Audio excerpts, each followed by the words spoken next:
तर आज आहे गौरवच्या शाळेचा पहिला दिवस आणि मी तर खूप जास्त एक्सायटेड होते की माझा एवढं छोटंसं बाळ आता मोठं झालं आहे, शाळेत जायला लागलं आहे आणि तो हळूहळू असाच मोठा होऊ देत आणि खूप मोठा होऊ देत.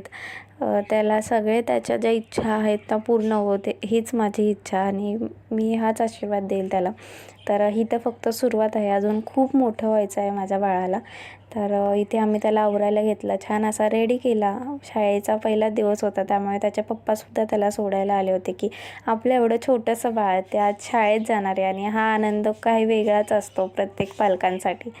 तर थोडं आम्ही इमोशनलसुद्धा झालो होतो की आमचं एवढं छोटंसं बाळ होतं ते आता शाळेत जायला लागले आणि त्याने अशीच प्रगती करावी हीच आमच्या दोघांची इच्छा आहे. तर इथे छान असं त्याला रेडी केलं, फोटोज काढले त्याचे, कारण ह्या आठवणी असतात आणि मोठ्या झाल्यानंतर मी त्या आठवणी त्याला दाखवेन. तर रेडी झाल्यानंतर इथे छान असं त्याने